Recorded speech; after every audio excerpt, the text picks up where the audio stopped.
It's showtime, folks. Welcome in Chase and Big Joe, 1025, 1063 The Game here on this Wednesday. Hope everybody is having a wonderful start to your day. He's Big Joe. I'm Chase McCabe, Dr. Crane, Nick Frazier on the ones and twos. What's up, JoJo? What's Welcome up, back. man? Thanks, guys. Appreciate it. Dr. Crane, shout out to you, man. You're the best. Thanks for shuttling me back and forth yesterday. No problem. Anytime. Uh, Same goes for Chase McCabe. Yeah. Oh, thanks, man. You're welcome. Dr. Crane was in the room when I awoke, and we won't talk about anything after that. No, but we that's won't. okay. But thank you. I wish I'd been there for that. I really wish you would have too. It's good to look over and see a familiar face, and then everything else that happened after that. So thank you. Shout out to all the doctors and nurses around the world who every single day do things that most of us won't. So God bless each and every one of you, man. What's up, Chase? Good to see you, Yeah, buddy. it's good to see you. Glad that everything is all good, and one of those things that as you get older, you need to do. Yeah, that's right. So- Well, you gotta has a friend of mine said you gotta check your tail and do it when the I mean, doctors- Vingan said yesterday what you went and did. He just threw it out there. So Well, that's fine. Yeah. Colonoscopy, Yeah, man. it was a I mean, colonoscopy. it's the people, the GI docs over there, gidocs.com, wonderful people. And it was, it was painless. It was. GI docs. But it was I'm telling you, the prep you got to do for all that. And I'm not going to get into it, but it's, oh my gosh. So anyway, it's over. We're good. We're healthy. Praise the Lord. We're all good. And another day here of me on this earth thinking, how in the hell am I still here? The first text we get is Hair Metal Henry on our text line. Yeah, right? WilsonCountyHoney.com. no. Did they find Joe's brains up in there? That's a lost cause. Jacques Cousteau couldn't find that, man. Those are all gone. I went to the annual Nash Vegas event last night at Bridgestone Arena, which is their casino gala that raises money for the Predators fun, Foundation. right? It's my favorite event that they do, and it was a lot of fun. I took our buddy Ricky. He went with me for the first time, and so we hit the blackjack tables, the poker table, all those things, and got to kind of hobnob with some people. Colton Sissons was there. Talked to him for a little bit. He's going to join us here in just a second, so looking forward to that. But always good to talk to Colton. I'm not in the locker room that much anymore, so it was kind of cool to be able to see some of the guys and warn them that we're going on the road with them Friday. So they immediately went to Barry Trotz to try and put a stop to that. It said, look, it's already a bad year. Don't make it worse. We Right. don't want these guys on here. I know. I said to Colton, I said, I'll probably say this again, but I was like, yeah, you're on our show tomorrow. Sorry about that. I mean, do they have – he probably knows you, but has no Yeah. idea of us, right? There's no clue. And nor should he. Yeah. Just a couple of bozos on the radio who got lucky, and that's it. But basically, Yeah. Basically, I don't know. It's funny. I never know, who knows. I mean, they know us, but do they know our names, all that stuff? I mean, because they deal with all these Right. people. And I walked by Forsberg last night, and I'm like, "Hey, Phil," and he goes, "Hey, Chase." I'm like, "Oh, hey, that's cool." that's pretty nice. Good for you, man. So good to see everybody there. And look, like I said, it's for a great cause. Right. And so whenever I go to these things, I always go and look at the auctions because I'm like, I'm going to bid on something because I know it's going to a good place. Okay. Most of the time, they know me. I think they figured it out now. If we put some NASCAR stuff, especially if it's Dale Earnhardt Jr., we know McCabe's going to buy it and bid on it. So What'd you buy last night? I got a little Budweiser diecast car that Dale Jr. had signed. So well done. it went for a good cause. So it's on my mantle with some of the other cars. What are you apologizing for? No, I'm not. I'm not apologizing. Don't Yeah. apologize for your passion and your love for whatever. Racing. Yeah, don't. That's like I have a friend of mine who he's like 30 days sober, and he posts on Facebook. He's like, "Hey, I'm 30 days sober, but I'm gonna stop doing this because a few people have said, 'Why are you doing this?'" I wrote him a note and I said, "Hey, man, never stop apologizing for your success. Never stop. Never stop apologizing for what you're doing. It just drives me crazy, man. Never stop apologizing. Like from The Godfather. Don't apologize for your family. Never apologize for your success. Don't do it. So proud of you, buddy. I wish I was passionate about something. Yeah. It's been a passion for a long time. Good for you, man. The I'm ready to Predators fight now. I mean, Well- you got me fired up. You look good, by the way. I like the plaid and the MTSU beanie. Thank Like, you. I good have look. to. I'm shooting a Brawny commercial at 2. Oh, nice. So You're the Bronny man. for now, yep. Very nice. For now. So the Predators have a few days off. They're back in action Friday night in Chicago, then here against Buffalo Saturday night, and then 2 weeks off for the Four Nations tournament break, basically simulating the Olympic break. So they have that going on. Let's bring in Colton Sissons, who was nice enough to say hello last night. Hello, Colton. How you doing? I'm doing well. How are you guys today? Doing fantastic. I want to start with an event like last night. It's an opportunity. It's one of those rare opportunities throughout the year, because obviously you guys are a little busy, that you can kind of chill and get to mingle with the fans. How was it for you guys? I saw you, I got to talk to you for a second, and, you guys were taking pictures and talking to the fans. Is it nice to be able to kind of, I guess, let your hair down for a night? Yeah, it's good.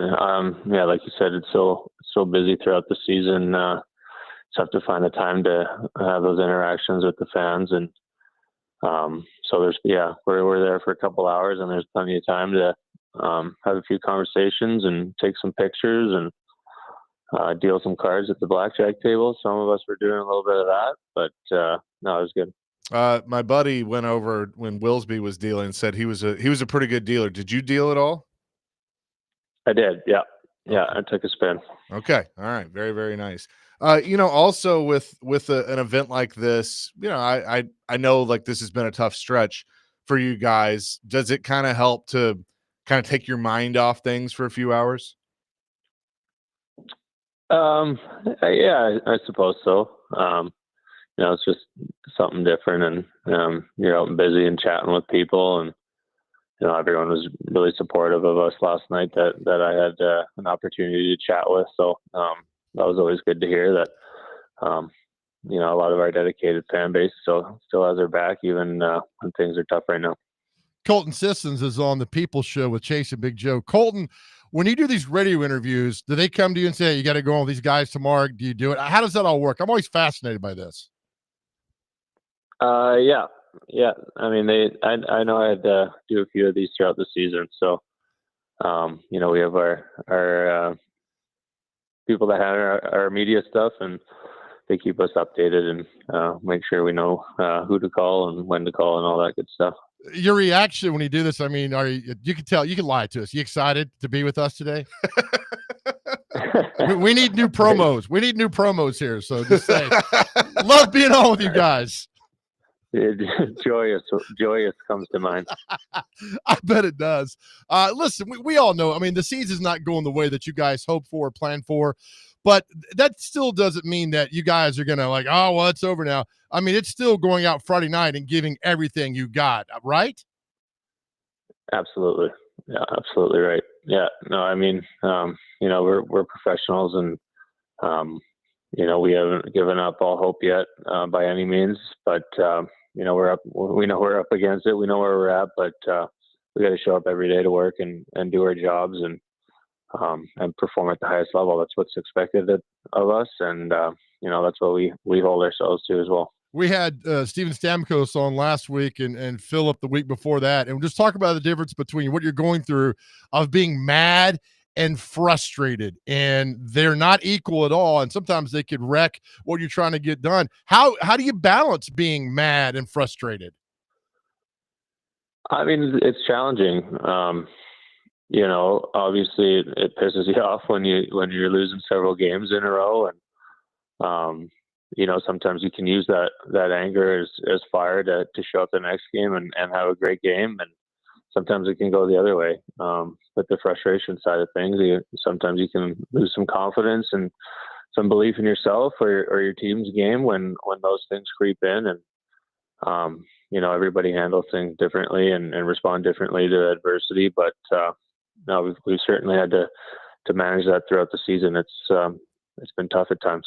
How do you go to work when the season's not going the way you want, obviously, but then your name gets thrown out there? This guy's a trade guy. They could go here and there, and you still got to go to work every day. I couldn't imagine coming to my job thinking, God, are they going to trade me today, or what's going to happen? So how do you put all that aside and just play hockey?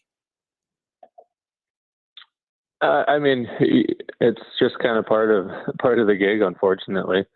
You know, I've played a long time now, and we've had a lot of good teams where we're looking to add talent more often than we were going the other way with it. And, you just never know; it's out of your control. It's one of those things you just have to. Once you're at the rink, you got to dial it in, and like I said before, just show up and do your job to the best of your ability. You know, be a good teammate, and just try to enjoy the game out there. You really can't control those things, so. Colton Sissons is with us here on the Chase and Big Joe show. So after the next 2 games, you're going to have a couple of weeks off with the Four Nations tournament. I want to start with that. How, it's like the NHL's way of kind of replicating some Olympic hockey in the middle of the season. There's no All-Star game. How interesting do you think that's going to be? Because I'm kind of looking forward to it.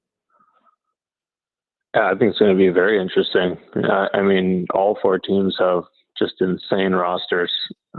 It'd be tough to pick a winner just looking at it on paper, honestly.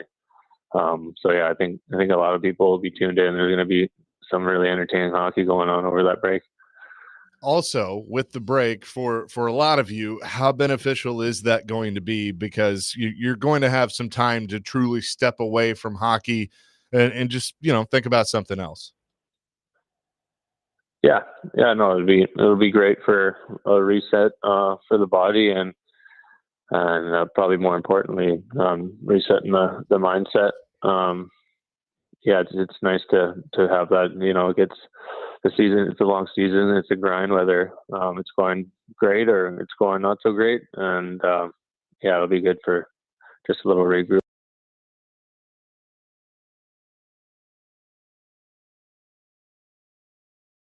People are doing the open skate and just buzz them. Because if I was as good a skater as you were, Colton, I'd go out there once a week and just buzz people. I haven't done that. Maybe I should give that a try.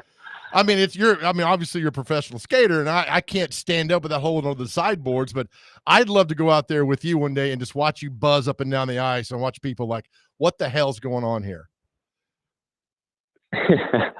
Yeah, we could make that happen one day. What would be funny is we could dress Colton up like in a disguise. Yes, where people don't know it's him. Right. And do that. Like, I don't know if you remember Colton, like Uncle Drew thing. Oh yeah, like I don't know if you remember. And you may have been here, but they did that with Weber and I think it was Yossi one time. Like, put them on the plaza as reporters, like, and had them talk. Oh yeah. I mean, it was pretty funny. So we may have to look into that during the off season. Colton, thanks so much for doing this. We're looking forward to being with you guys Friday in Chicago, and let's get 4 points before the break, and we'll talk to you soon. Okay, yeah. Thanks for having me, guys. Look forward to it. Yep, absolutely. Colton Sissons joining us here on the program. Always have a star player join us at 9:05 on Wednesdays. John McClain going to join us at the bottom of the hour. It's Chasing Big Joe, 102.5, 106.3 The Game.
our situation, it's probably be closer to the trade deadline.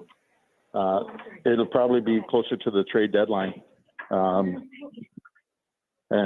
from that point, when we make that move at the trade deadline, some of those names may be included.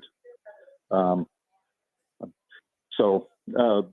think the Four Nations has done that, moved up the trade deadline, but we need players to play from, now to the end of the year. So we'll be probably more towards the trade deadline. We don't have any big pieces that people are going to do a Rantanen type of trade with you. It was Barry Trotz yesterday on Stillman and Company discussing the upcoming NHL trading deadline. Chasing Big Joe, 102.5, 106.3, the game presented by the Omni Nashville Hotel here on this Wednesday, where we will be tomorrow. And as we mentioned, we'll be on the road with the Predators Friday in Chicago. So looking forward to that. But we are. I go back to to Trotz for a second. Nowhere did he ever imagine he'd be saying this in February. Oh, yeah. I mean, there's nowhere in the back of his mind he thought, I'm sure you keep the 2% out, but sometimes you don't. That you thought you'd be in February discussing the team doing not so well at all and having to trade guy. It's just, if you look in the NHL playbook, I'm pretty sure that section's not in there for general managers. No, but it's something, man. It truly is. Look, and it's funny. I saw a few texts when we were kind of having this discussion yesterday that people are like, I'm tired of hearing I can't figure it out. It's just not a good team. And I mean, at the end of the day, right now, you're right. They're just not a good team. Like, it just, for whatever reason, it hasn't worked. Right. So, but you still want to figure out what the hell happened. Right. Because my counterpoint to you is, if you're saying it's just not a good team, why is it not a good team? Exactly. And some people are going to take the easy way out and say, well, it's coaching. All right. Okay. Yeah. Goaltending. Okay. I think that's a factor. Sure. You brought in a bunch of high-paid superstars that, loafed around. I'm not going to agree with that. I don't think that was the case, because if that was the case, they'd still be doing it. No, I agree. And these are things, look, Quincy was able to figure out things in an hour on his show. So were the Rockford Files, right? I mean, Magnum, same. We all want to figure things out. Sure. I mean, it's our human nature to figure things out and not let things just be as they are. And so with me as a fan, I'm like, I had no idea it would go this bad. And there it is. But you still got to play. You still got 25 games left or so? It's like 30. Devin and Dixon, the maddening thing about the Preds is they don't really know why they're so bad. No one does. And that's exactly. Look, I mean, that's the God's honest truth. I have no idea. Like, it's, people ask me that all the time, and I go, I have no idea. I couldn't tell you. Why don't you start lying to them? No, I'm not going to do that. But I mean, seeing those guys last night, I'm standing there and I'm like, there's Steven Stamkos, who's one of the greatest players of all time. Mm-hmm. Jonathan Marchessault, who's won a Stanley Cup, just like Stamkos has won too. Pretty freaking good. Roman Josi, a Norris Trophy winner. And then UC Saros, who's been a finalist for the Vezina before. Like, it just Philip Forsberg, who's the franchise player, and it's just like, why are we sitting here having this I don't get it. I mean, that's the. So last night, why didn't you walk up to Forsberg and hit him in the chest and say, hey man, what the hell? Get your stuff together. Yeah. And then you should have gone to every player there last night and done the same thing. Well, because I like my job. Could you imagine if you did that? Yeah. Sean wouldn't be in the sales meeting right now. He'd be in Dr. Crane and Big Joe show. Yeah, it would be. It'd be like that meme where Patrick and SpongeBob are looking out the window, or no, Squidward's looking out the window at Patrick and you know what I'm talking about, do you? No. They're like, I know what you're talking about. SpongeBob and Patrick playing outside. Yeah, and Squidward's just yeah. No, I do. Yeah. Out the window, like, why am I not there? That'd have been you and me, Dr. Crane. No, well, if I had done that, then I would have been the meme of SpongeBob, like getting up and go, all right, I'm gonna head out. But look, we care. Yeah. If you didn't have all these text people calling in wondering what's going on, then I'd be really concerned. Nobody cares. I mean, the apathy hit the Titans. It's nowhere near hitting the Nashville Predators. But it's something we try to figure out. It's like, all right, and maybe in our small little minds, this or that. But when they can't figure it out, we sure as hell aren't going to figure it out. Yeah. And you know what's interesting too is when I like, again, we talk about good franchises, bad franchises. I had people within the organization who come up to me last night and say, like, hey, I appreciate like your honesty when you talk about us.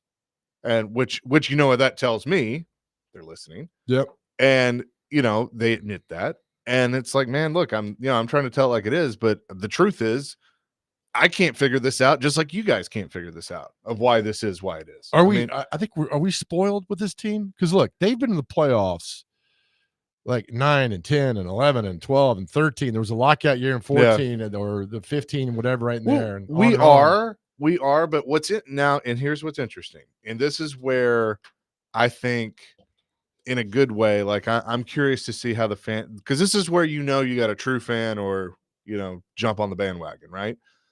They have been to the playoffs. Whatever you were saying, I think you're right. On and on, yeah. But the argument has always been, but they've only been past the first round, a handful, like a couple of times, right? Okay, and that was the with Peter Laviolette. Yeah. That may be true, but wouldn't you do you want to be a team that's always in the playoffs? And I get it. You want to go far, you want to win the cup, and that's exactly what they want to do.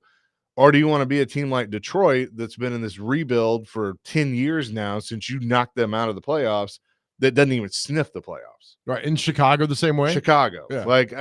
No, I want to be in the playoffs. Yeah. I don't know. I don't understand the mindset like this of people. sucks right now. It does. I don't understand the people, the mindset. Well, get a high draft choice and don't get. You want to be in the playoffs because what you get to look when they went to the playoffs in 2017. Nobody. I think, and I hate to give credit to Stillman. I think he might have been the only guy who said they're going to beat Chicago. No, he said that we're going to get swept in by Chicago, and then he lost that bet and had to walk across a pedestrian bridge in his underwear. Is that true? Yeah. Well, who here? Somebody said no. Could have sworn somebody said they'll beat them. I mean, okay, never mind. I said they'd get swept, like all of us. I know. I was with nobody, Robbie, but nobody believed. Robbie Stanley and I were at practice, and we're like, "Yeah, there's no way." Yeah, nobody believed. Look, all right, should they have not made the playoffs that year? I mean, they were out of the 16 teams you could buy in both conferences. They were number 16. Yeah, right. Yeah. So some people the mindset, well, it's not making get the draft choice. I mean, it's just. But look, I will tell you this. Stupidity. I have always, and you obviously don't want to plan it this way. I have always been more of a fan of a team that scratches and claws and fights and they barely get in there. And then you're like, yeah, they got in there. They're going to be gone soon. And they're like, watch this. And like that team was just a hold my beer team. That's what they were. And they had guys like that. They had, they had traded for Vern Fiddler and brought him in, and Cody McLeod, and these guys that were just going to you're leaving out one guy that I love. Harry Zolnichuk. Yes. Guys that were just going to, FAFO. F around and find out. Right. That's what they were. What's fun about that team and that run is that it was unexpected too. One of my stories when I worked at Channel 4 in the locker room, I went and asked teammates how to spell Zolnichuk. Oh, yeah. And nobody could. And it was just lighthearted. Floyd said the Preds would beat Chicago. Okay. Right, Thank you. Thank you, Steven. Yes. So you go in the line, it was fun. It was exciting. It was like they shouldn't be here. And that's the thing. When you don't think you should be there and you go and you kick some serious ass, that was fun. I'm telling you, the 2017 ride with the Predators was better than anything. I'm telling you. Oh, it was fun. Man. Anything the Titans did. Yeah. It was just because in 2017, the Titans were 1999, Titans were on the road. Mm-hmm. Indianapolis, Jacksonville, Atlanta, they weren't. But to see it here, it was palpable, man. You could touch it. You could feel it in the run. And that's why we all care. That's why we all wanted this run again of these guys making this deep run into May and June. It was fun. It was great. The fun thing was I was exhausted. At the end of that run, I was mentally, physically exhausted. And I didn't play one lick of hockey. But that was the ride. The ride was just that much fun, and being right in the middle of it, with the flagship station. I can remember Ryan Porth and I walking through, the concourse and everything, and running into national media, seeing Charles Barkley and Wayne Gretzky, and we just looked at each other like, "Is this happening in our city? Is this really happening here?" And it was just you and Ryan were like a young Crockett and Tubbs, man. Yeah, something like that. Making your way through. Thanks, making Dr. her way Grant, downtown. to do it. No, it was fun, and that's why I wanted again, man. It was everybody was into it, everybody, and then we hope that can happen again because we know Yeah. it's not happening over on the other side of the river No. for a No. while. We will talk more about that later. But coming up next, John McClain going to join us. Always enjoy our 30 minutes with John. HoustonTexans.com is where you can find his work. He's next. Chasing Big Joe, 102.5, 106.3 The Game.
Back here chasing Big Joe, 102.5, 106.3 The Game on this Wednesday. And every Wednesday at this time, we talk to the great John McClain.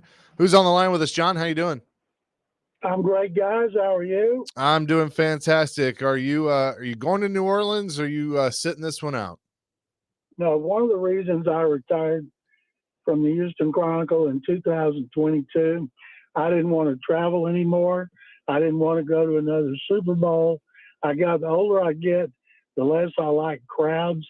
And so, no, I'll sit right in front of my big screen TV and watch it and have a lot more fun than if I was sitting crowded in the press box. People think, well, he's unappreciative.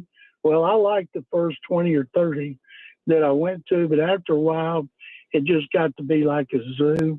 And so, no, I'll be watching it as a fan. Well, I'm sure you've been paying attention to things on Twitter and probably saw DeAndre Hopkins when he was asked about, being traded to the Chiefs and everything that kind of went into that. And he mentioned that his last game with the Titans against Buffalo, things weren't going well. And he basically pulled himself out of the game because he, whatever reason he gave. And, we kind of took umbrage with that. And like, did you quit on the team? And, how that might look. What were your thoughts on some of his comments and then the subsequent trade to Kansas City?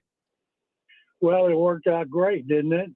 Now he's got a chance to win a Super Bowl ring. He should take the minimum. If they will keep him on that roster, he should take the minimum salary to make sure they do, so he can play the rest of his career with Patrick Mahomes. Because I know that he wants to go to the Hall of Fame. There's a log jam of former receivers, and he might have a chance to put a couple of Super Bowls on his resume if indeed they want him back. As for what happened at the end with the Titans, I'm not familiar with it, and I don't condone any player taking himself out of a game for any reason other than being injured.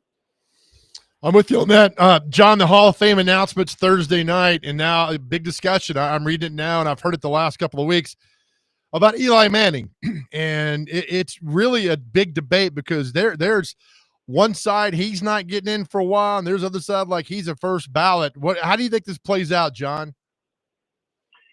Eli made two of the best throws in Super Bowl history, Super Bowl MVP. But what he did in regular season, if you'd taken his first 11 years in the league, he would have been a Hall of Famer. But he stuck around and his stats started going down and they lost. To me, a quarterback should be a no-brainer. It's the most important position in sports. And before a guy goes in on the first ballot, you should say there's no question. There's questions about Eli. Yeah, exactly with that. We had a debate yesterday about who's in the Hall of Fame and who's going on. It was pretty good. And a guy called in and talked about Gale Sayers, John, and said, look, he didn't have the gaudy stats that all these guys have, but you knew he was a Hall of Famer. And I take that. Sterling Sharp is up for this award, and I think he's one of the greatest receivers to ever play. His career ended in 94 with the Packers. Does he stand a chance getting in on the senior committee here, John? Yeah, he's got a good chance to be in the Hall of Fame.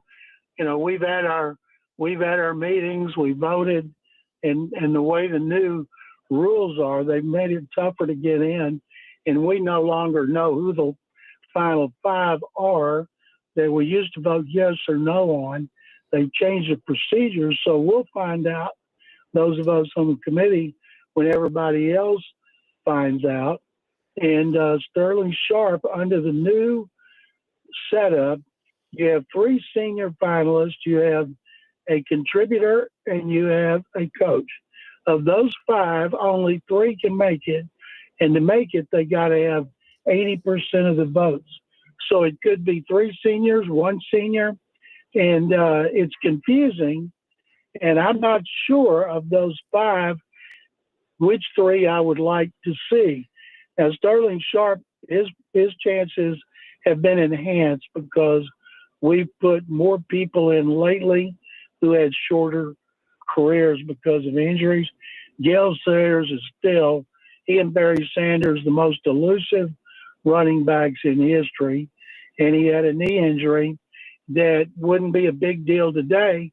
He came back one more season, but it ended his career. But when you watched him play, you said that is a Hall of Famer. 22 touchdowns as a rookie, and also an incredible kickoff returner, punt returner, receiver, not just a runner. Dwight Stevenson, Terrell Davis, Tony Boselli, a lot of those guys have gone in over the last. Doak Walker was another one. Short careers. So I think every year Sterling Sharp has a better chance to get in, and it might indeed be this year. All right. I love if he does. You know, and it goes back to had Bo Jackson not been injured against the Bengals in 91, my goodness. I mean, just a couple more years with him, he might have been in this category as well. But I don't think he's to the level, John, of he didn't do enough in the time he had to prove that we all knew he'd be a Hall of Famer, but I don't think he qualified enough to make it like Sterling Sharp did. I may be wrong. I hope I am. He's never come up in our discussions. And I think if Bo Jackson had played just football and stayed healthy, he'd gone down as one of the greatest running backs in history. Agreed. John McClain is on the line with us. We will have more with him, including his thoughts on the Super Bowl, Kansas City, and the Eagles coming up this weekend. We'll do that coming up next. Chasing Big Joe, 102.5, 106.3 The Game.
Chasing Big Joe, 102.5, 106.3 The Game here on this Wednesday, continuing our conversation with John McClain as Super Bowl 59 is upon us. The Kansas City Chiefs looking to three-peat for the first time ever against the Philadelphia Eagles. John, what's your read on this game? I would never pick against Patrick Mahomes. I'm tired of the Chiefs like I was tired of the Patriots. I admire them. I respect them. And if they win, it's great for them. Great for Pat Riley. I thought that just blew me away that he has the trademark for three-peat. And anybody that's there has to give him money. The Yankees and Bulls all had to give him money because he was smart enough to trademark it in the 80s. And but I'm pulling for Philadelphia just because I want to see a different team. And I think the best chance the Eagles have, and it's no surprise, to run some more and keep Mahomes on the bench, give him as few possessions as possible because they're not going to turn it over. So you're just going to have to control the ball with the running of Barkley and Hurts, and hopefully Hurts can complete some big passes. But if it comes down to a one-score game, we know who's going to win that. Yeah, I mean, that's probably how it's going to be. You mentioned that you're tired of the Chiefs, and I think a lot of people have said that. But is it different? Because I don't feel like there's this hatred for the Chiefs like there was for the Patriots because, Belichick was just this guy you just didn't want to root for. A lot of people love Andy Reid.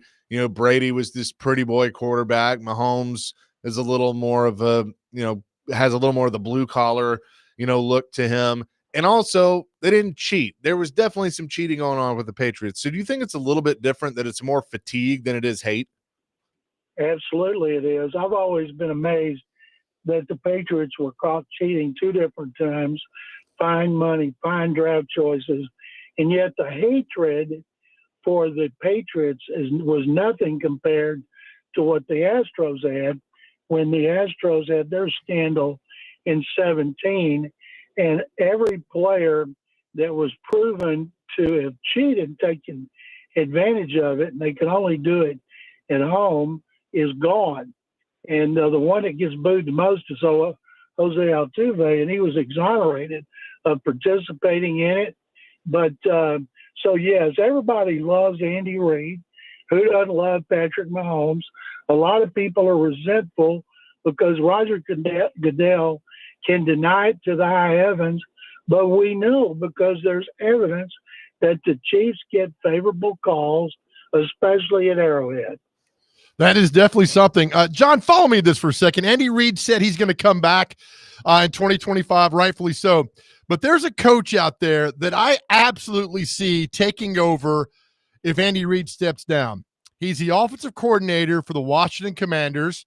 He was Pat Mahomes' quarterback, our coach at Texas Tech. I could see the Chiefs going after Cliff Kingsbury because of that relationship that Mahomes has with him. You think this is a possibility going forward, or we're just looking at nonsense right now? Yeah, I think Andy Reid, I don't even know why there's a question about Andy Reid coming back. Everybody's like, Reid confirms he'll be back. I never thought for a second he'd be gone. He says it doesn't matter to him about Don Shula's record. And I'm like, yeah, right. He doesn't want to be known as the winningest coach in history. He's 67. And a lot of people think, well, he's overweight. He's going to have health issues. And he might. But he loves coaching so much. And he's doing great at it. And it's amazing how since Patrick Mahomes was drafted by Reid, who made one of the all-time great trades, how much better Andy's become as a coach. He was real good before, but he was constantly criticized for poor clock management and game management decisions. And it's amazing. You get a great quarterback and how great they make you look. So those two might be together another 7 or 8 years. And Andy Reid coaches like Pete Carroll into his 70s. Yeah, I'm thinking if Andy Reid has Will Levis, he'd have retired a couple of years ago. But as long as you got Patrick Mahomes, I mean, there's no reason to think that this guy with the team and what he does, John, you're exactly right, can't be in the final 4 to 8 teams every single year, because every year Mahomes has been in the league, he's been there. They've made the playoffs. He's been in the AFC Championship game. So this is like a very unprecedented run. We saw it with Brady. Now we're seeing it again with Mahomes. It's no stopping him, it seems like. They better make sure they keep Jim Spagnuolo, who's done a great job as a coordinator. He's really the head coach of the defense. And you mentioned Will Levis. I see all these mock drafts that have the Titans taking Travis Hunter, Andre Carter. They're going to take a quarterback. You already noticed the quarterback stock starting to go up. Well, the time that process is over, they're going to have clearly a number one quarterback they want, whether it's Ward or Sanders and all this other stuff. There's no way they're taking a wide receiver first overall, because you know what? You'd have to get him the ball. And they brought in Brian Callahan, same reason Gary Kubiak came in here in 2006. They hoped that he could make something out of David Carr. After 1 year, he moved on and traded for Matt Schaub. And you know they wanted Callahan in his turnaround. Will Levis' career, he's had a second season, and that hadn't worked. And that's why I believe they will move on with a rookie. Was it in 95, was it clear cut when the Oilers drafted third that McNair was their guy? Because you look at a quarterback from an HBCU, kind of hadn't happened that high in a draft choice in a long time, but a quarterback. Was it clear cut that Floyd and Jeff wanted? Did you know going in that day that if McNair was there, John, they were going to take him? We did, because they needed a quarterback. And one of the reasons they signed Chris Chandler as a backup, to be the starter, a veteran, and it was because he had worked with offensive coordinator Jerry Rome in Arizona. But Steve signed a 7-year contract. You can't do that anymore. So they had the luxury of having him watch and learn. He played a little as a rookie, and then he played more in his second year. And then, of course, he became a tremendous quarterback when they moved to Nashville in 1997. But we knew Air McNair was getting all his attention. And they started, TVs would show his highlights. And when you'd watch him, you'd just be mesmerized, because not just of his arm, but because he ran and because he broke so many tackles, because he's so strong. Everybody was fascinated when they got their man. Do you, the days, like you mentioned, you don't get to sign these long contracts anymore, so the days of a guy sitting are pretty much gone. I know there's some outliers there, like we've seen with Jordan Love, but could you see a scenario with one of these two quarterbacks in this draft that maybe a team takes them and then at least does like the Chiefs did with Mahomes and lets them sit for a year? Well, you got to have another veteran starter, of course, and usually they succumb to pressure from the fans, the media, their excitement to see what the guy can do. But you better have a great line coach, and they do. And that's the key thing, is the offensive line coach has got to give protection for a rookie quarterback in that situation. And now everybody wants them to be like Stroud, Daniels, Nix. And the best chance of having that happen is when they're multi-year starters in college. Cam Ward's bounced around. He's with 3 schools. Shadur Sanders with 2. Ward is more mobile. Sanders is not immobile. He can run, but he prefers to stay in the pocket, where Cam Ward can help you a lot with his legs. And that might be something that appeals to them, because you got to figure as a rookie, maybe his second year, he's going to spend a lot of time throwing on the run. Very interesting stuff. John, enjoy watching the Super Bowl with the rest of us, and we'll talk to you next week. I look forward to it. Thank you guys very much, as always. Absolutely. John McClain joining us here on the program. All right, I got a great sports question for the 10 o'clock hour. Okay. If the Chiefs win on Sunday, it's unprecedented, right? 3 straight Super Bowls. Do they become the greatest, in the Super Bowl era, the greatest sports franchise ever? If they win on, I want to hear, it's a debate, and I'm curious to see people's reaction and thoughts about this, because it's the toughest sport. It's the hardest sport, at least I think. I have my answer. Yeah. I have my answer. I'm ready to discuss this with you. Yeah, This to would be- see in okay. the Super Bowl era, because there are teams Yeah, that won like yeah. 6, 7, 8 before the Super Bowl. But 615-737-1025. That's our phone and text line. Driven by WilsonCountyHyundai.com. Broadcasting from the Busy Bee Plumbing, Heating, and Air Conditioning Game Nashville Studios, home of the $99 yearly Beehive membership, where the buzz is always about great service. We'll answer that and much more in hour number 2. Chasing Big Joe, 102.5, 106.3, The Game.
Hour number 2, Chasing Big Joe, 102.5, 106.3, The Game on this Wednesday. Super Bowl 59 this weekend. And by the way, Stillman and Company has been broadcasting live and providing updates from New Orleans on Radio Row leading up to the big game. Our coverage presented by Houston Clinic Orthopedics, Hiller Plumbing, Heating, Cooling, and Electrical, Family Leisure, Shane Company, and Volunteer Hose and Gasket. Appreciate them for jumping on board with us so Jared can bring some great coverage. You can go to thegamenashville.com and hear some of the interviews that he's had through the first couple days, and he'll have more starting at 2 o'clock today. You have asked this question, though. Yeah, if the Chiefs win on Sunday, are they, because they're doing something that's never been done in the Super Bowl era, winning 3 straight Super Bowls, are they the greatest franchise? I say no. I find it fascinating that you're asking that you, Joe Dubin, are asking this question. Mhm. Because as much as you like to argue about eras and different, it was different then or whatever, Ouch. that you're, I'm just saying, you like to do that. I love doing that. And it's like, okay, you're gonna say they're the greatest of all time. I'm gonna say no, not yet. Now Right. look,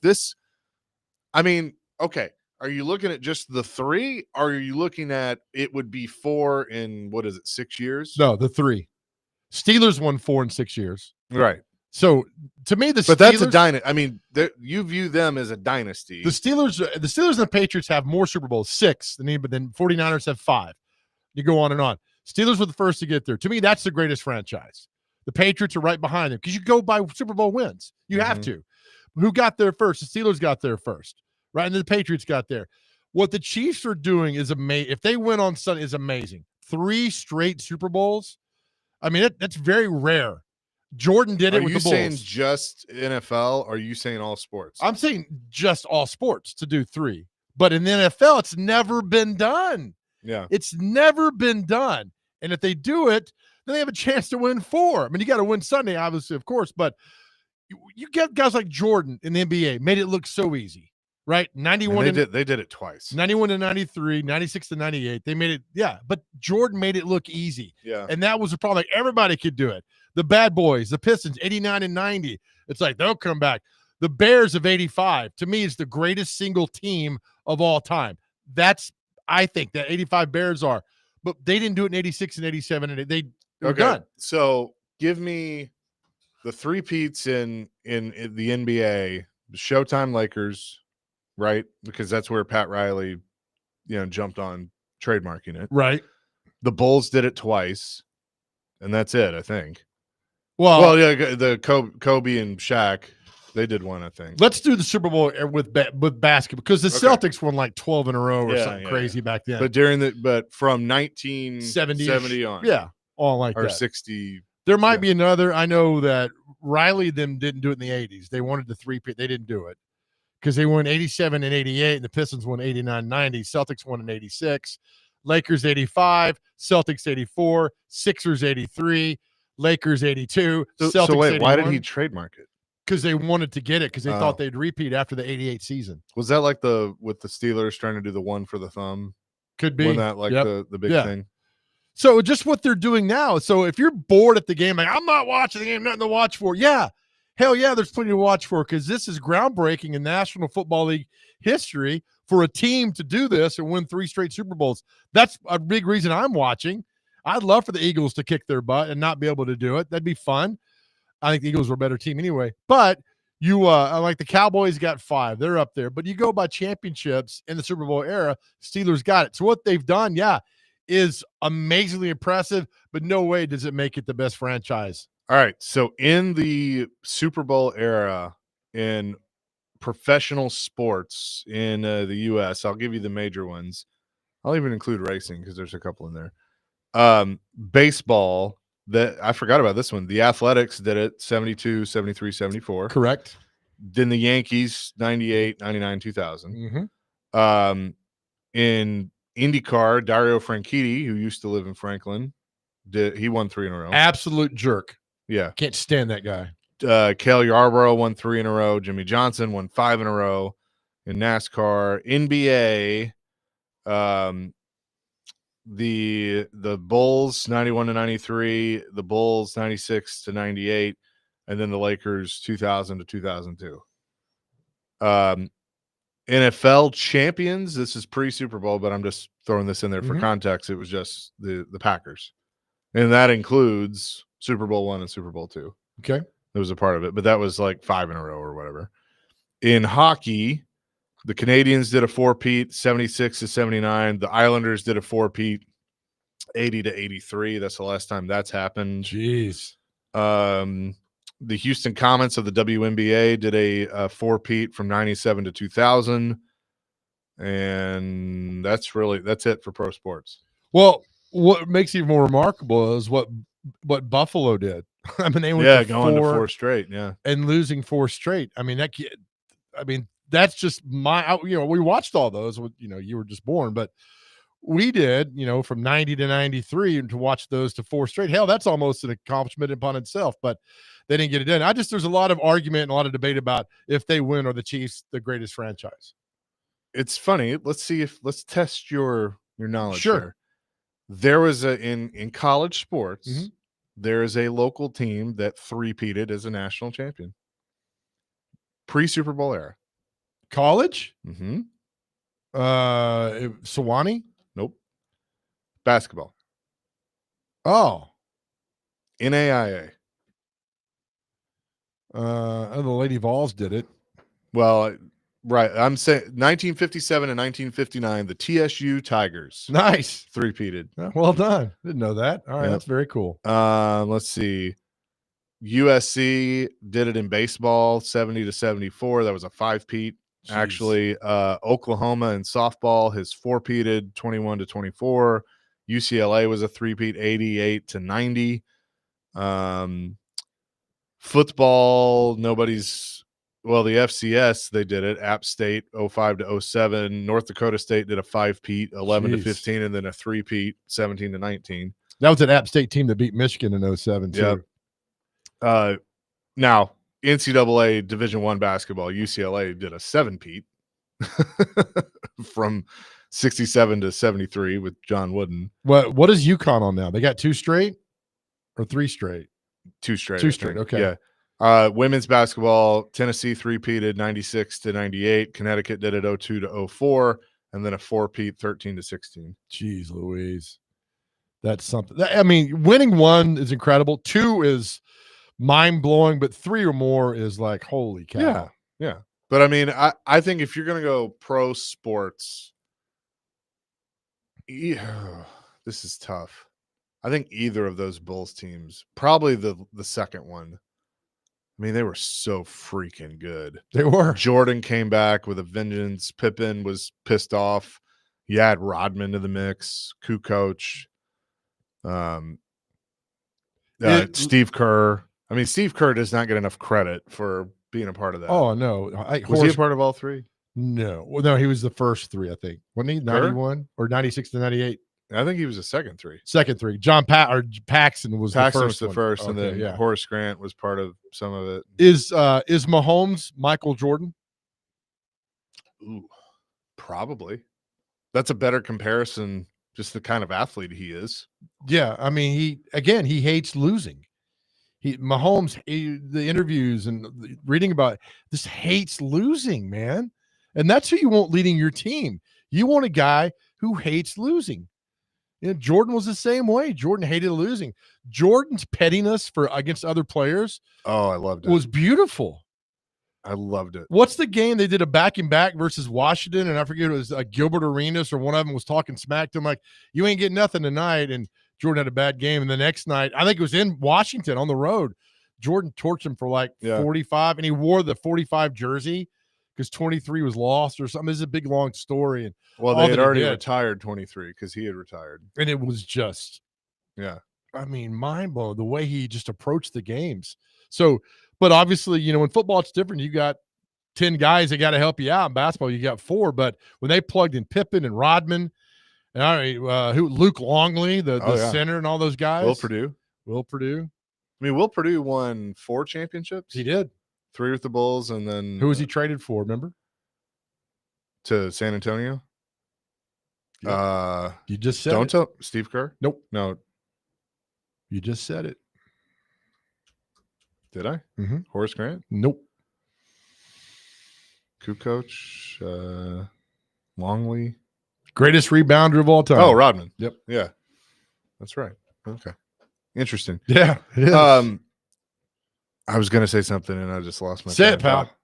I just lost my train of thought Don't do that. on what I was where I was going with this. Kukoc. While you're thinking, I just want to throw out an odd four-peat. The Penrith Panthers of the NRL in Australia four-peated from 21 to 24. Looking for a five-peat. Probably won't happen, though. No Jerome Luai. Do you have your little clips pulled up there? I do. Can you hit the Stephen A one, please? I thought you meant the clips to play later. Oh, no. No, Sorry. please hit the Yeah, stick. yeah. Can you hit the Stephen A? Sorry about that, gentlemen. We don't care. Love you, Doctor. Throw another one out there. Juventus in Italian soccer, they did a 10-peat and won the Serie A title 10 times in a row. So All right, put that that's out there. okay. What's the NRL The National Rugby League? The Okay, thing that I love. Nice. Just it's awesome. in Australia? Okay. Here's what I was going to say. You were talking about Jordan. So, he owns this NASCAR team with Denny Hamlin now. Yep. Like that, Jordan, like not wanting to lose, has seeped over into NASCAR. Like he's that good. Like when he's at a lot of the races, and when they win, he's like over the moon and like, yeah, we kicked their ass. And like he's got that, like everybody's commented, like when he does interviews, it's kind of like that's the dude that played basketball. Like Yeah. that's MJ. Real quick, what's gratifying? This is an ignorant question. I apologize, but racing. What does he get out of that, Jordan, if he wins the Daytona 500? He can say he owns a team that won the Daytona 500. Like it's winning something for him. It's a championship. It's competing. I mean, that's the reason that he's doing this. And he's talked about it, that he's missed that high compete level since he retired. And this kind of gives it to him again. It's a rush. It's a drug for him. That's what it is. And that's why he loves it. It's a good drug. I mean, I think that's, he's a noted gambler. I mean, I think that's why he likes gambling. Like he gets that rush, from competing or something. He So, is indeed a noted gambler. Chip from Mount Juliet asked this question: if you remove Andy Reid, would Mahomes be that good? Oh, that's an excellent. I mean, it's the same. debatable If you had question. taken Belichick and everybody wants to be like, well, I guess it was Brady because he did go win a Super Bowl with Tampa Bay. I give you that, but I think they needed each other. They did, and I think it's more Brady than Belichick. Look at Belichick's record without Brady; it's sub 500. But again, they drafted Brady. You can't take that away from Bill Belichick. They developed Brady, and people don't want to give them credit for that. It's all about development. And if Andy Reid doesn't sit Mahomes for a year, who knows if Mahomes is this guy? It's development. That's why I like what the Titans are saying they're going to do. And hopefully they do it right, we're going to build through the draft and develop, because you get players from free agency. You didn't develop them. They were developed somewhere else. Right. And like, how many quarterbacks do you see? Baker Mayfield is a prime example. Not very good with the Browns because the Browns didn't know how to use him. They didn't know how to develop him. He has to develop over time. And now he gets to Tampa and, is he elite? No. But is he pretty good? Yes. So it's all about that development, whether this Titans coaching staff can develop the guys that they're going to bring in via the draft.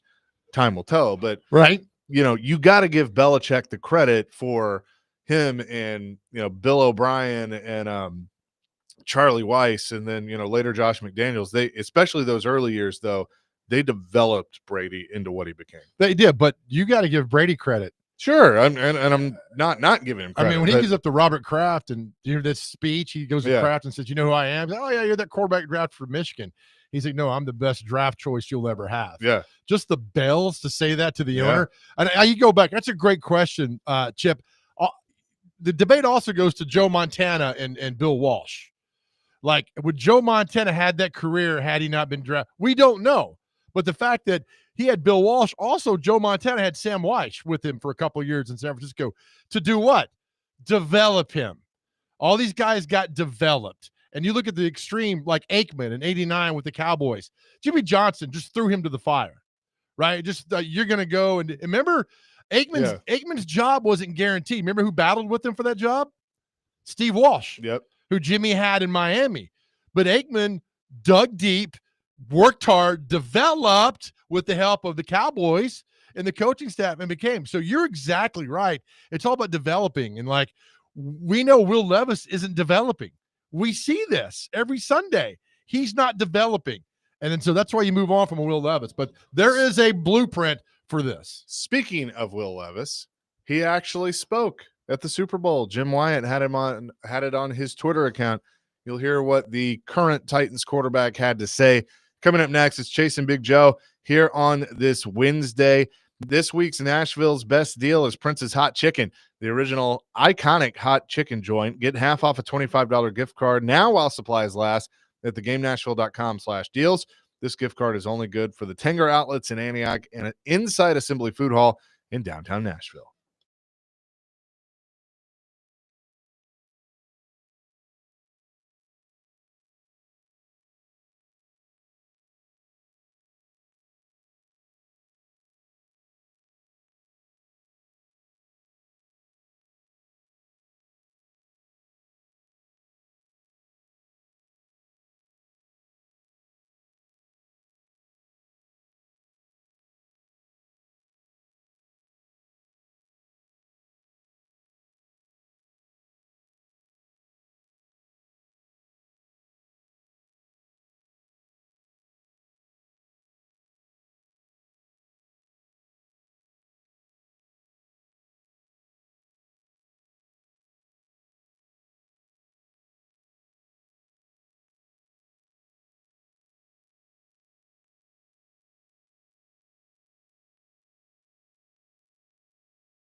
Smashville Live coming up tonight, Brewhouse 100 in Bellevue. See your Predator star players up close and personal, and also get autographs and pictures.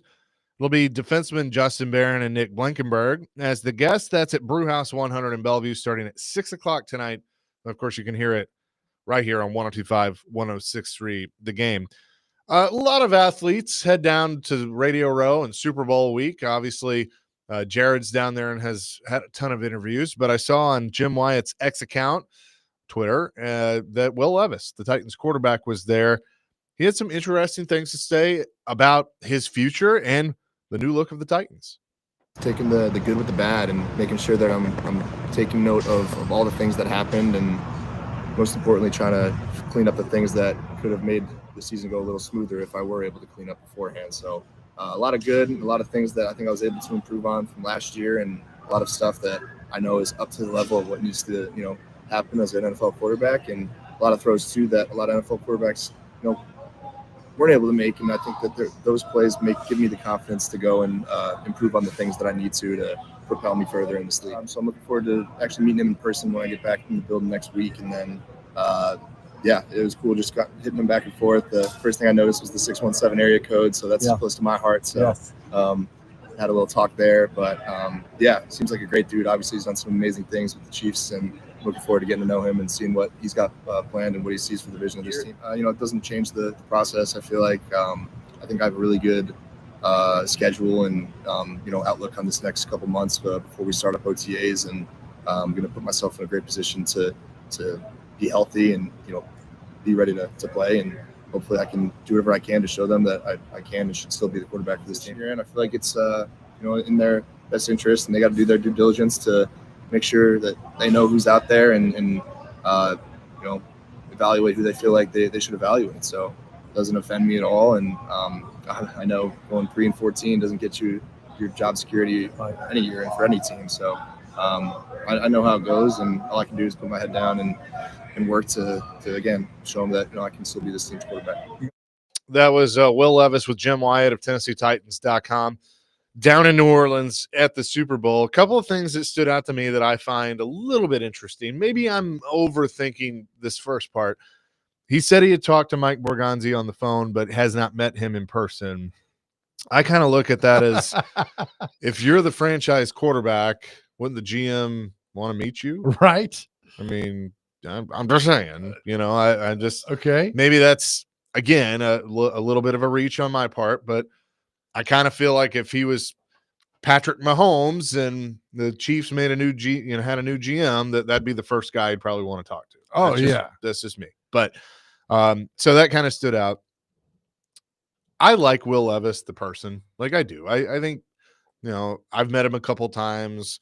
I don't know him well, but everything seems to tell me that he's a good guy. And but I just don't think he's a franchise starting quarterback. Right. All right. Here's my reaction every time now Will Levis speaks. I'm here to tell you right now, we don't care. Let me tell you, we don't care. I don't. I mean, you had your shot. You had your chance. We've moved on. Wish you nothing but success going forward, but that's it. I don't care what he has to say. He had his opportunity. And this will be your reaction and Titans fans' reaction when Will Levis has to start a game next year for the Titans. Oh, man. Again, he said all the right things. He is. But we really don't care. No, I mean, you had the opportunity. Not the guy. He's not the guy. That's it. Yeah. You're not that guy. I mean, we got that drop too. You're not that guy, pal. We don't have that one anymore. You're not that guy, pal. Damn it, Bobby. This just ain't right. I don't care what he's got to say, man. That's great. He's down there talking all that. That's fine. I care what he has to say because, if Will Levis speaks right now, Titans fans are going to go, oh, that's interesting.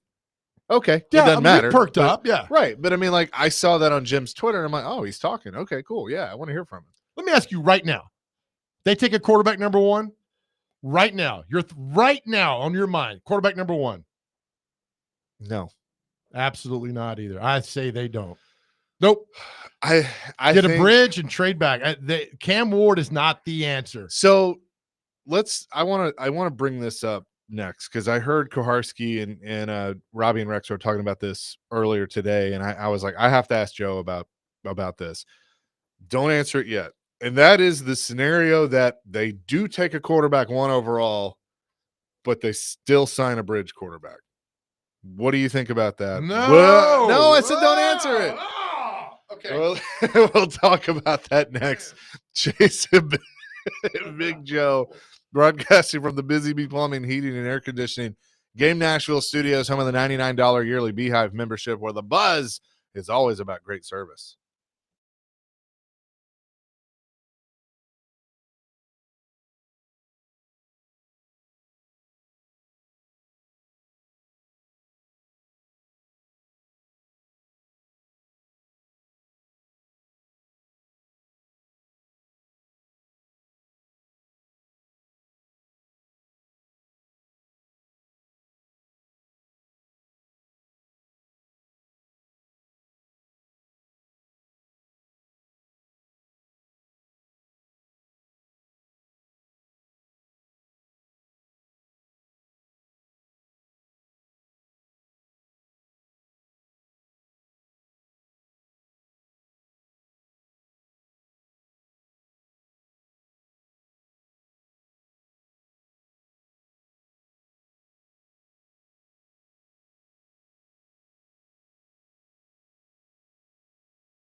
You know you can't leave the table until you finish your vegetables. So don't answer it. Okay. Well, Sweetie, it's broccoli. It's good for you. Now open up for the airplane. so don't answer it. Okay. Well,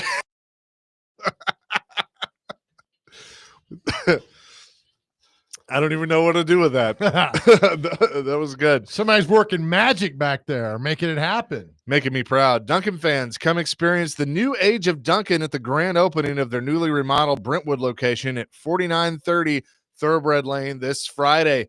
Duncan will be giving away 100 days of free coffee to the first 100 guests in line starting at 8 a.m. Plus, Robbie and Rex Road will be broadcasting from 6 to 9, and we'll have Preds tickets to give away. So go check that out.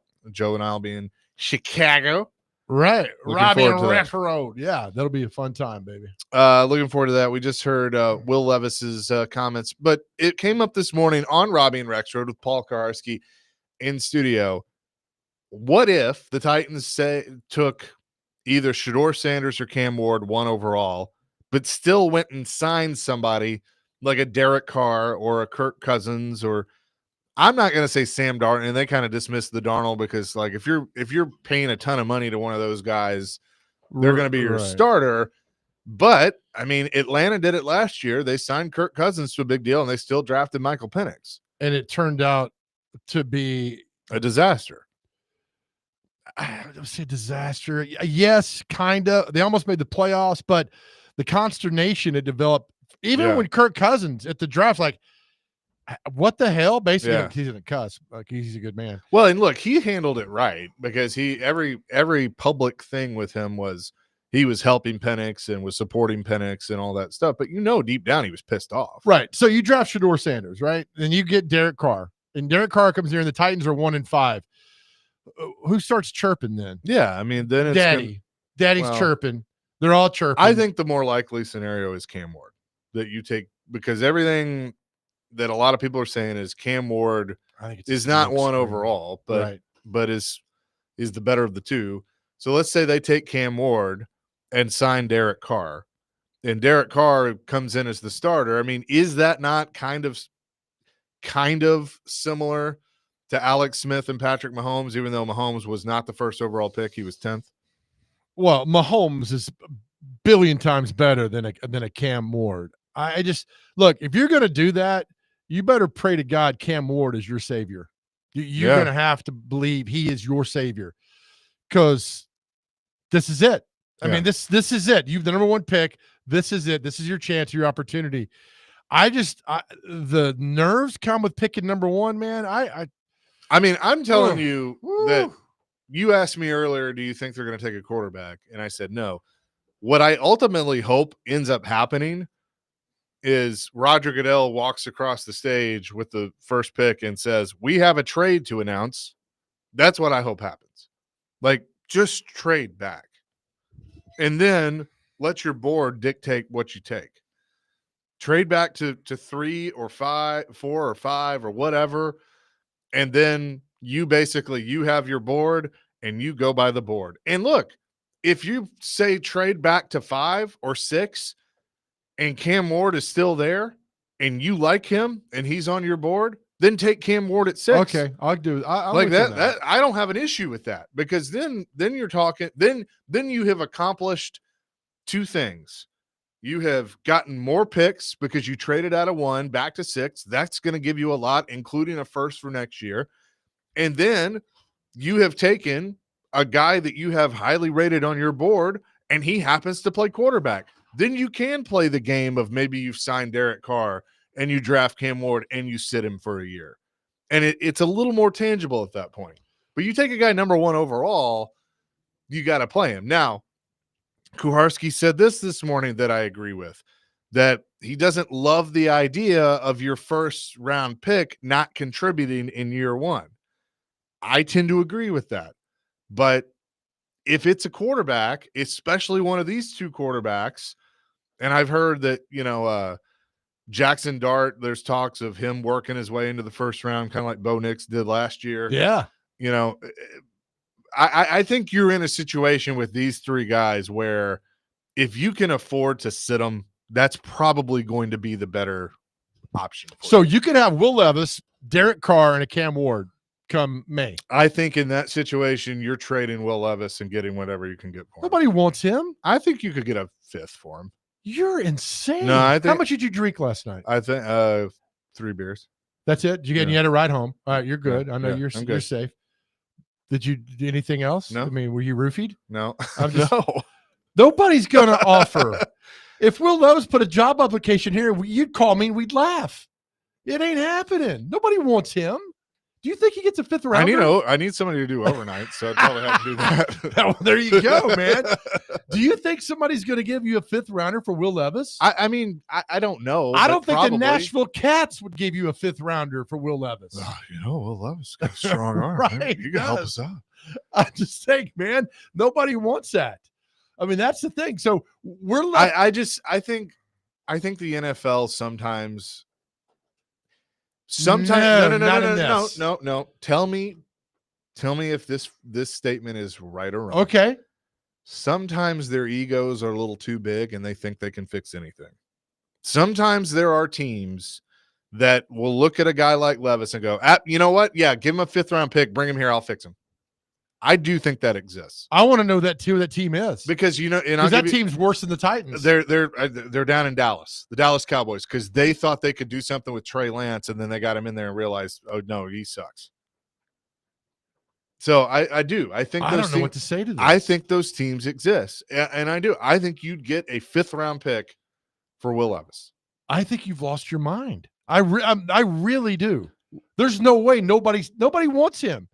They're not getting a 5th rounder for Will Right, Levis. but they all these coaches have egos and think, yeah, they haven't used him right. I can fix him. Not necessarily Who's to gonna make him a waste- starter. Have you not seen the last 2 years? Sure I have. No, well, God. right. And we all kind of like drooled over his first 6 games or whatever it was, going like, oh, he might be pretty good. Okay, let's see. Oh, Brian Callahan. He's a quarterback whisperer. Let's see what he can do with him. And then we saw that he wasn't it. But we all had that feeling of like, oh, maybe this might work. You know, when I was out on Will Levis, this is why he's not getting a 5th rounder, is when he made that interception. I forget which team it was. It might have been the Colts. We threw right to the safety standing right there. And No, Will- the Chicago one didn't do it for you? no, Where he's just like throwing it up there? look, because I'm thinking he's trying to make a play. That it was terrible, Yeah, terrible. That was a dump. He was being an idiot. Yeah, but the Colts game, I think it was, we threw right to the linebacker safety, and he comes to the sideline. What did he tell Brian Callahan? Oh, I didn't see him. We all saw it. Right. I didn't see him. I'm like, I'm done now with all that. Nobody's going to give you a 5th rounder. Wes in Clarksville, the Packers fixed Malik. I don't know if they fixed him, but they made him a backup. When he came Dude, here, he's not a starter. He's not a 17-game starter in the NFL. when he came here, he was not Dan Marino. No. He just managed the game and didn't screw up. The Titans were terrible right then. That was the 3rd or 4th game of the season, whatever it was back then. But no, I mean, Malik Willis ain't going to lead you to the promised land.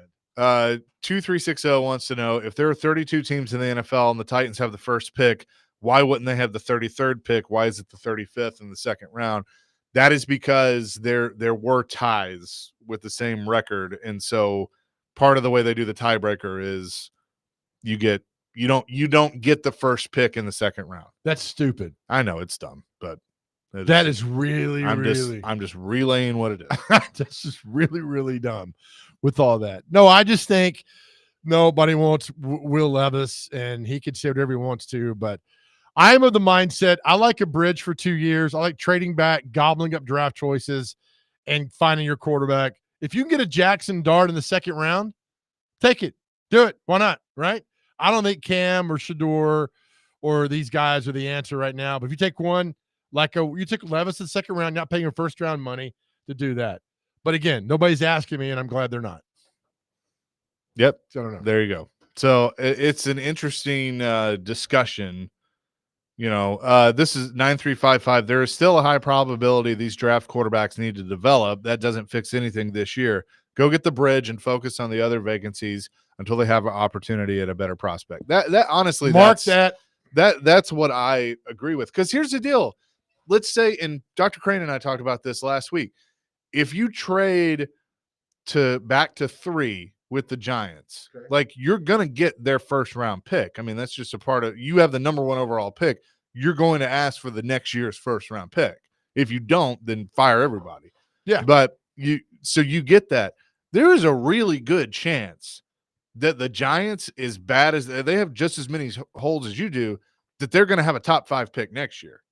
And you might have a top 5 pick next year. So they hypothetically could find themselves with, 2 picks in the top 5 or the top 10 next year. And that quarterback class is much better than this quarterback class. What if they say no, but we'll give you our number 2 this year? We're not giving you our number 1 next year, but you get our number 2 this year. I'm doing that. That's what I'm doing. All right. All right. Then it And I happens. get him every time when I do that. Got me every time, man. Well, there's our answer, man. All right. Okay. Yeah. I mean, no. If I'm trading out of one, I want your first next year. Because guess what? I don't have to give you my first overall pick. I don't have to do that. And these other teams need to understand that. Wait, who's second now? The Browns? Yeah. So now do the Browns get Abdul Carter? Now that Myles Garrett wants to say goodbye? They need an edge rusher. Maybe. But guess what? I think look, the Patriots, because they have the quarterback, but Abdul Carter Abdul Carter is a Vrabel guy. So if he thinks that Carter's not going to be there at 4, I could see him wanting to move up. It's not just the quarterbacks that people are going to chase. And No. is there a team that's absolutely head over heels for Travis Hunter? That's another thing. Because remember, they all get paranoid of like, this guy might be gone. We just got just give him the farm. I mean, I'm not saying it's to the point of Ditka and Ricky Williams, but that happens. I'd like to see Vrabel trade from 4-1, Titans ship Jeffrey Simmons up there. Then you get their 4, their number 1 next year, and just fleece Vrabel. If he's in love, then he's got Abdul Carter, Jeffrey Simmons. Then you do the Herschel Walker deal in the back end. You try to get as much as you can. Yeah. Well, that'd be great to do that. Coming up next, it's time for What Day Is It and celebrity birthdays. We'll do that here on the Chasing Big Joe show, presented by the Omni Nashville Hotel, 102.5, 106.3 The Game.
Chase and Big Joe, 102.5, 106.3 The Game on this Wednesday. Jared, of course, live at Radio Row. He'll have more coverage starting at 2 o'clock today with his big game coverage, all presented by Houston Clinic Orthopedics, Hiller Plumbing, Heating, Cooling, and Electrical, Family Leisure, Shane Company, and Volunteer Hose and Gasket. So appreciate them. And we probably will check in with Mr. Stillman during our show tomorrow when we're live at the Omni Nashville Hotel. With that, let's get to what day is it and celebrity birthdays. Now that means hit the music, but I got to do the read. We're going to get this figured out eventually. Presented by Jarrett Companies, Inc., above and beyond industry standards. The only company you need for commercial construction services. Dr. Crane, take it away. All righty. First, unless we have California Western Monarch Day. So, not really quite sure of all Do that. you not look these up and see what it is? No, I don't. I Joe. like No, it. and honestly, that's the best part I of this like it. segment. Next one we have is Disaster Day. Kind of this 9 to same 11. little bit, yeah.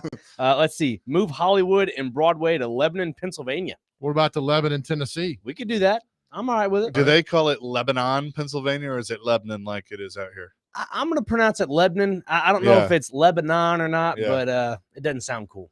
So All right. let's see. National Chocolate Fondue Day. So, Dew Day. That's funny. Like Didn't we have fondue. that yesterday? In what regard? You did. You ready for this, Joe? Next one we have is National Fart Day is next. Oh, wow. Is So, it really? I swear, yeah. You had Nothing that like a yesterday. good old fart, man. I wish you were there yesterday, Chase. I really do. Let's see. National. What was that smell like? It wasn't really the smell, it was the air, and it was just the My hilarious. tummy sound. hurt, man. Oh, yeah. Yeah. Yep. It's all good. What was that, Chase? Was it just He was the the whole last time? patient there. It was just comical. Just I'm he's- so He was sorry. good though. He was good. But praise the Lord. All came out. Tests were good and clear. Praise the Lord. Men, go get a colonoscopy. Go if you're over 45. If you went to the prom and sang the Spandau Ballet, true, go get your colonoscopy. All right. All right, continuing. National Girls and Women's in Sports Days today. Shout out to all the women in sports. Amen. Let's see. National Shower with a Friend Day. what?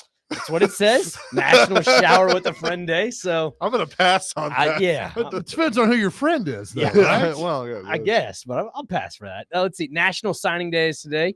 Let's see. National Weather Person Day. we know World Read Aloud Day. That's what I do every day at the end of the show. And World Nutella Day. So there's a weather person no longer in our market, and I said Chase this today, who celebrated herself on National Weather Person Day. If you have to celebrate yourself on a day that we need to talk, you need to see Dr. Freud. I mean, it's just letting you know. Let Yeah. somebody else celebrate you. Don't celebrate yourself like you can be a big fan of yourself, sure. but don't go on and celebrate yourself. It's yeah, I agree. Okay. All right, time for celebrity birthdays. America's favorite game. Got to get these within two. Here we The go. at-home version coming soon. Yeah, that's right. First birthday is actor Christopher Guest. He is Oh, from yes. Spinal Tap, married to Jamie Lee Curtis. Had a weird role in A Few Good Men, but he was in there. 75. 65. 77. Chaser knows. Up 1-0. Dr. Crane, you seen Spinal Tap? It's none more black. You seen Spinal Tap? I don't believe I have. You need to watch it. It's an iconic, amazing. movie. I try folding it, and it just that movie is so good. It's The and guitar, mo- it's this one goes to 11. Well, Miss- just make 10 louder. No, it's Right. one louder. mostly ad-libbed. All right, actor Tim Meadows from SNL.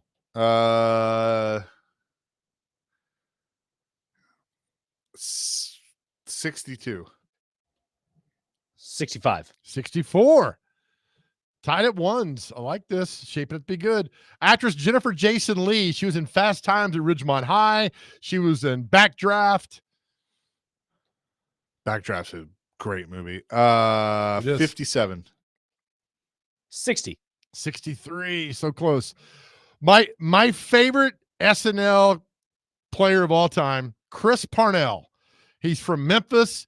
He's just such a good guy on SNL. Chris Parnell.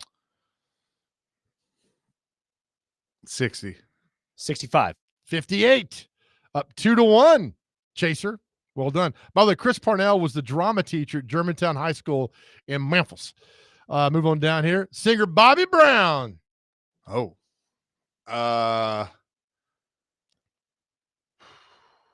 This is a tough one. You're up 2-1. 61. 67. 56. Yeah. Bobby Brown. Don't know who this is. We'll keep going down. Don't know who that is. All right. Got some more coming for you here. Actress Barbara Hershey. She was in Beaches, the movie that makes Chase cry every single time. 55. 60. 77. Okay. Actress Laura Linney. She was in Ozark and been in she was in the Truman Show. 47. 43. 61. Eesh. Bass player Duff McKagan of Guns N' Roses. 64. 70. 61. The lead singer of the Spin Doctors, Chris Barron. 63. 65. 58. Country singer Sarah Evans. She's still married to Jay Barker. No. Good. 54. 50. 54 exactly. Chaser up 4-1. Pulling away just a little bit there, Chaser. We got a few more. All right, birthdays, sports birthdays now. Don Cherry, hockey announcer. 80. 81. 91. Dallas Cowboy quarterback Roger Staubach. Fine Navy man, too. 82. 88. 83. Chasers up 5-1. Craig Morton, quarterback of the Denver Broncos, who Roger Staubach beat in the Super Bowl. Did he also play for the Cowboys He at did. one point? Look at you, man. I'm proud of you, buddy. 79. 75. 83. Oh, wow. Chase, you got to get this one. I know you hate when I say that. Daryl Waltrip. DW. 78. 70. 78. Chasers up 7-1. He sealed the deal. Two more. Roberto Alomar. Ooh. 64. 56. 57. 7-2. Last one, Cristiano Ronaldo. 41. 40. 40 exactly. Too little, too Good late, pull, though. Dr. Crane. Chase wins 7-4. That is going to do it for us. Hey, oh, wait, hang on. Yes, I sir. got to get used to this. Celebrity Birthdays brought to you by Jarrett Companies, Inc., above and beyond industry standards. Electrical services, electrical installations, electrical inspections, upgrades, and replacements. Just visit them online at jarrettcompaniesinc.com. Well done. Hey, we leave our show every day to our guys out there. If you are struggling, need to talk to somebody, please talk to someone on your cell phone. You can call or text 988. Somebody's always there to talk to you. Before you do anything, please reach out and talk to somebody. We're here for you all the time. We had the pleasure of talking to so many of you guys in 2024. We love it. We all walk together. We tell you this all the time. Your journey might be difficult. It might be rough, but it's your journey. And it's a beautiful journey, and we're here for you as we all walk together. And remember this, we love you. More importantly, God loves you. Peace, love, rock and roll. We'll be back at it at 9 o'clock tomorrow, but don't go anywhere. D-Mace, Finnegan, and Donick is next. 102.5, 106.